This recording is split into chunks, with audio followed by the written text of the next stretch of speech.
Welcome class. So today we are going to study the land of ice and snow, that is Greenland. ऐसी जगह जो कि ice और snow से हर time ढकी रहती है, ऐसा लैंड जो आइस और स्नो से हमेशा ढका रहता है, वो कौन सी जगह है? वो जगह है ग्रीनलैंड। हम ग्रीनलैंड के नेबर्स के बारे में जानेंगे। एक बार हम ये ऑलरेडी कर चुके हैं, लेकिन आज हम इसकी रिवीजन दोबारा से, आज हम इसको रिवाइज कर रहे हैं। क्यों? ताकि आपको अच्छे से ये चीजें समझ में आ जाएं। ठीक है, तो Greenland, land of ice and snow. Greenland क्या है? ग्रीनलैंड एक ऐसी जगह है जहाँ पर बर्फ ही बर्फ है। ठीक है, जहाँ पर बर्फ ही बर्फ है। तो इसलिए आपसे कोई ग्रीनलैंड पूछे तो आपको पता होना चाहिए कि Greenland is the land of ice and snow. फिर हम इसके नेबर्स के बारे में जानेंगे, इसके क्लाइमेट के बारे में जानेंगे, इन सारी चीजों के बारे में हम समझेंगे। ठीक है, तो स्टार्ट करते हैं अपना डिस्कशन।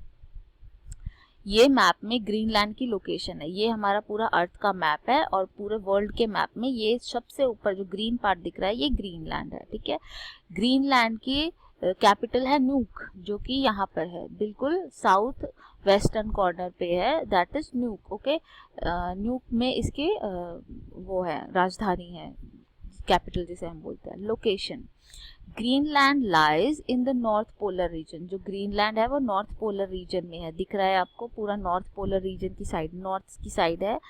फिर it is part of Denmark. जो ग्रीनलैंड है वो डेनमार्क का ही पार्ट है। डेनमार्क नाम की एक कंट्री है, ये उस डेनमार्क कंट्री का ही पार्ट है। ठीक है, उससे थोड़ा सा सेपरेटेड है, दूर है, लेकिन उसी का पार्ट है। जैसे कि हमारे यहाँ अंडमान निकोबार हमारे ही देश का पार्ट है, लेकिन हमारे देश से थोड़ा सा दूर है, उसके बीच में समुद्र आता है ना, पानी आता है। और अंडमान निकोबार अगर आप मैप पे देखोगे तो थोड़ा सा हमारे जो मेन लैंड है उससे थोड़ा सा दूर है। उसी तरह से ये है, ग्रीनलैंड जो है डेनमार्क से थोड़ा सा दूर है। ठीक है, Greenland is the largest island in the world. जो ग्रीनलैंड है वो दुनिया का सबसे बड़ा आइलैंड है। आइलैंड क्या होता है? आइलैंड होता है जो चारों तरफ पानी से घिरा होता है। जो लैंड चारों तरफ पानी से घिरा होता है उसको हम आइलैंड बोलते हैं। और ग्रीनलैंड एक इस तरह का आइलैंड है जो चारों तरफ पानी से घिरा हुआ है, चारों तरफ पानी से घिरा हुआ है ग्रीनलैंड। ठीक है, it lies between North Pole and the Arctic Circle. दिख रहा है आपको नॉर्थ पोल के नॉर्थ पोल ये रहा, और ये रहा आर्कटिक सर्कल, इसके बीच में ये लाई कर रहा है और कनाडा के ऊपर है। कनाडा का पड़ोसी है ये, नॉर्थ ईस्ट में है कनाडा के, दिख रहा है हमें, है ना। Next, Greenland is separated from the northern island of Canada by Baffin Bay. जो कनाडा से इसको क्या चीज सेपरेट करती है? इसको सेपरेट करती है बैफिन बे। बैफिन बे इसको कनाडा से सेपरेट करती है, दो एक दूसरे से सेपरेट हो जाते हैं थ्रू बैफिन बे। इन दोनों के बीच में बैफिन बे बह रही है, इसलिए ये एक दूसरे से अलग है। Okay, Greenland is separated from the northern island of Canada by Baffin Bay and Davis Strait. Davis Strait और Baffin Bay की वजह से ये एक दूसरे से अलग है। तो लोकेशन को एक बार हम फिर से रिवाइज कर लेते हैं। Greenland lie in the northern polar region. ये पोलर रीजन कहलाता है, जो पोल के नीचे और आर्कटिक सर्कल के ऊपर होता है। इन दोनों के बीच के रीजन को हम क्या बोलते हैं? Polar region. तो पोलर रीजन में क्या लाई करता है? ग्रीनलैंड। ग्रीनलैंड कहाँ है? पोलर रीजन में। नेक्स्ट, ये कौन सी कंट्री का पार्ट है? ये पार्ट है डेनमार्क का। डेनमार्क ये रही लाल सर्कल के अंदर, और ये ग्रीनलैंड इसका पार्ट है, डेनमार्क का पार्ट है ग्रीनलैंड। ठीक है, जो ग्रीनलैंड है वो दुनिया का सबसे बड़ा आइलैंड है, वो दुनिया का सबसे बड़ा आइलैंड है। ओके, ये जो कनाडा है उसके पास है, कनाडा के पास में है। और कनाडा से इसको क्या चीज सेपरेट करती है? कनाडा से इसको Baffin Bay and Davis Strait separate करती है। Baffin Bay and Davis Strait इसको कनाडा से सेपरेट करती हैं। ओके, अब हम और क्या जानेंगे इसके बारे में? और जानेंगे हम अबाउट इट्स नेबर्स। इसके नेबर्स कौन कौन से हैं, कौन कौन है इसके neighbours? So Greenland share its border with Atlantic ocean in the south east. Atlantic ocean है यहाँ पे, देखो सबसे नीचे अटलांटिक ओशन है। देखो इसके चारों तरफ पानी है, इसके अराउंड लैंड नहीं है, इसके चारों तरफ पानी है, इसलिए इसको हम आइलैंड बोल रहे हैं। ग्रीनलैंड एक आइलैंड है, क्यों? क्योंकि इसके चारों तरफ पानी है, इसके चारों तरफ लैंड नहीं है, इसलिए हम इसको आइलैंड बोल रहे हैं। एक तो अटलांटिक ओशन हो गया, फिर इसके बाद क्या है? ग्रीनलैंड सी है इसके पास। ग्रीनलैंड सी है इसके ईस्ट में।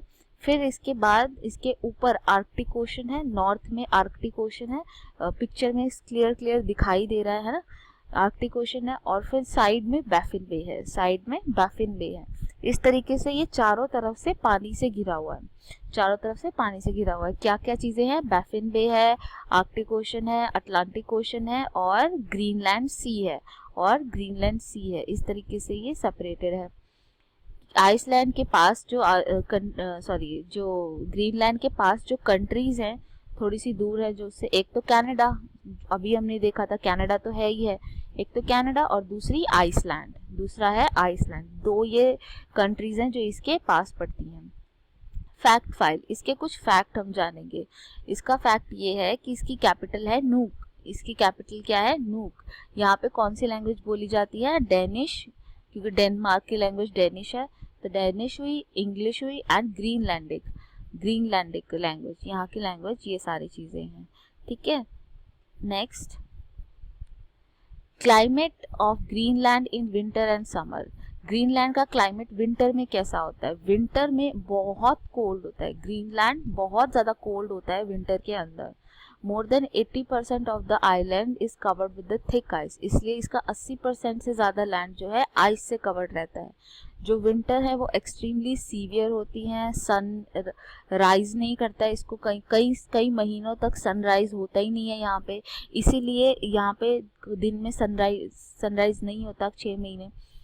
It snows continuously and strong cold wind blow all the time, बहुत ठंडी ठंडी विंड्स ब्लो करती रहती है, क्योंकि क्लाइमेट बहुत ही ठंडा है, क्लाइमेट काफ़ी ठंडा है इसलिए। और हम देख लेते हैं समर में क्या होता है, वहाँ पे समर में क्या रहता है। ओके, एक मिनट, फैक्ट फाइल खोलेंगे, इसमें देखेंगे, आगे जाएंगे। समर में क्या होता है, समर में जो सनलाइट है वो कई महीनों तक ऐसे ही दिखती रहती है, रात को भी सनलाइट दिखती रहती है। सो इसलिए इसको क्या बोलते हैं, land of midnight sun. So Greenland is the land of midnight sun. In summer when the snow melt huge block of, मैंने आपको आइसबर्ग के बारे में बताया था। आइसबर्ग क्या होते हैं, आइस के टुकड़े होते हैं, बर्फ के टुकड़े होते हैं जो कि पानी के अंदर 90% वो पानी के अंदर होते हैं, ऊपर बस छोटे से दिख रहे होते हैं, ऊपर से बस थोड़े से दिख रहे होते हैं, लेकिन उनका 90% पानी के अंदर होता है, वो बहुत बड़े होते हैं, बहुत बड़ा टुकड़ा होता है। अगर ये किसी शिप से टकरा जाए तो शिप जो है पूरी डूब जाएगी। ठीक है, लाइफस्टाइल कैसा है यहाँ के लोगों का, यहाँ के लोगों का लाइफस्टाइल बिल्कुल जो ओल्ड नेटिव्स हैं, ओल्ड लोग हैं, ओल्ड लाइफस्टाइल वाले लोग हैं, वो लोग तो कहाँ रहते हैं, वो इग्लूज में रहते हैं। इग्लू क्या होते हैं, बर्फ के बनाए हुए घर, इग्लू होते हैं बर्फ के बनाए घर। इन बर्फ के बनाए हुए घरों में ये रहते हैं। ये क्या पहनते हैं, ये एनिमल की स्किन्स पहनते हैं। एनिमल की स्किन बहुत गर्म होती है, तो इसलिए ये अपने आप को प्रोटेक्ट करने के लिए एनिमल स्किन वेयर करते हैं। जो और किसकी स्किन मोस्टली ये पहनते हैं, सील की ये स्किन ज़्यादातर पहनते हैं। सील की स्किन बहुत गर्म होती है। In summer they live in tent made up of skin of animal, क्योंकि समर में भी ये ऐसे टेंट्स में रहते हैं जो एनिमल की स्किन से बने हो, इनको बोलते हैं टोपिग। जो टोपिग होते हैं ये इनके टेंट्स का नाम है। These people of Greenland use harpoons to hunt seals, walrus and whales. ये किस का शिकार करते हैं, ये शिकार करते हैं सील्स का, वॉलरस का, वेल्स का। सील्स, वॉलरस एंड वेल्स, इनका शिकार होता है। और ये फिश को भी कैच करते हैं। दे ऑल्सो कैच फिश को भी कैच करते हैं, और फिश को कैच करके उसे एक्सपोर्ट करते हैं दूसरे देशों में उसका एक्सपोर्ट होता है, बाहर भेजा जाता है। Kayaks are use to catch fish, kayaks को यूज किया जाता है फिश कैच करने के लिए। और ये बहुत सारी फूड आइटम्स जो है उनको इंपोर्ट करते हैं अपने इसमें देश में। As Greenland is a very cold place, people wear clothes made up of fur to which hoods are attached. ऐसे कपड़े पहनते हैं जिनके ऊपर hoods attached हो, ताकि कानों को ठंड ना लगे, है ना, नहीं तो कानों को बहुत ठंड लगेगी, सर को बहुत ठंड लगेगी, इसीलिए। और फिर अपने हाथों में मिटन्स या ग्लव्स पहन के रखते हैं ये लोग, क्यों? क्योंकि यहाँ पे बहुत ज़्यादा ठंड है और अगर ये ऐसे कपड़े नहीं पहनेंगे तो इनको ठंड लग जाएगी। न्यू लाइफस्टाइल, अगर हम नए लाइफस्टाइल की बात करें तो ग्रीनलैंड चेंज हो चुका है कुछ सालों में। अब यहाँ पे कुछ जगहें हैं जहाँ पर ऑयल मिलता है, ऑयल मतलब पेट्रोलियम ऑयल मिलता है और उसको ये एक्सपोर्ट करते हैं, बाहर के देशों में एक्सपोर्ट करते हैं। तो इसलिए इन्हें नया काम धंधा भी मिल गया है, जैसे कि ये लोग सिटीज़ में काम करते हैं, ऑयल फील्ड्स में काम करते हैं। तो इस तरीके से स्कूल्स, हॉस्पिटल, शॉपिंग सेंटर, ये सारी चीज़ें भी यहाँ पर अब बन गई हैं। ठीक है। The capital city Nuuk, previously known as Godthab, is a modern city. It is important centre for processing fish. जो ये सिटी है नूक, वो इम्पॉर्टेंट सेंटर है फिश प्रोसेसिंग के लिए। फिश प्रोसेसिंग क्या होती है? जो फिश से रिलेटेड फूड होता है या केन्ड फिश होती है जो कैन के अंदर आती है ना, फिश, वो वैसे फिश, फ्रोजन फिशेस वगैरह, उन सब के लिए ये इम्पॉर्टेंट एक सेंटर है। ठीक है। इसकी इकोनॉमी हमने अभी पढ़ा, ये फिशिंग पे डिपेंड करते हैं ज़्यादातर। ये किस पे डिपेंड कर रहे हैं? फिशिंग पे डिपेंड कर रहे हैं। फिशिंग इनका एक फिशरी एक इम्पॉर्टेंट सेक्टर है इनका। अब देखो ये टिन्ड फूड देते हैं। टिन्ड फूड मतलब जिसके अंदर फूड को फ्रोजन वे में रखा जाता है, जिसको फूड को जमा के उसके अंदर रखा जाता है। तो जब खाने की ज़रूरत होती है तो हम उसे खोल लेते हैं, गर्म कर लेते हैं और खा लेते हैं। तो इस तरीके से tin food, dried and smoked fish, ये सारी चीज़ें जिसमें से मॉइस्चर निकल चुका होता है। मॉइस्चर निकलने के बाद चीज़ सड़ती नहीं है। अगर उसका मॉइस्चर निकाल दिया जाए, मॉइस्चर मतलब पानी का कंटेंट निकाल दिया जाए, तो चीज़ सड़ती नहीं है। तो इस तरीके से ये इस तरह फिश को और क्या बोलते हैं, टिन वाले खाने को, पैकेज्ड फूड को, रेडी टू ईट फूड या जो भी बोलिए, इस फूड को ये एक्सपोर्ट बहुत ज़्यादा करते हैं। The island also export minerals like lead and zinc. Lead और जिंक जैसे मटेरियल जो है, मिनरल्स जो है, उनको ये एक्सपोर्ट करता है। यहाँ पे एक्सपोर्ट अच्छा खासा होता है लेड और जिंक का। एग्रीकल्चर, जो थोड़ा सा पार्ट है जिसके अंदर बर्फ़, जो थोड़ा सा लैंड है जिसमें बर्फ़ नहीं जमी होती, तो उस लैंड में ये थोड़ी थोड़ी फार्मिंग कर लेते हैं, थोड़ी बहुत फार्मिंग भी कर लेते हैं। ये लोग, यहाँ पे शीप बहुत ज़्यादा मिलती हैं तो ये लोग शीप रियरिंग ज़रूर करते हैं। शीप रियरिंग मतलब आपने पहाड़ों में भी देखा होगा, चरवाहे जो हैं वो भेड़ों को यहाँ से वहाँ लेके जाते ही रहते हैं।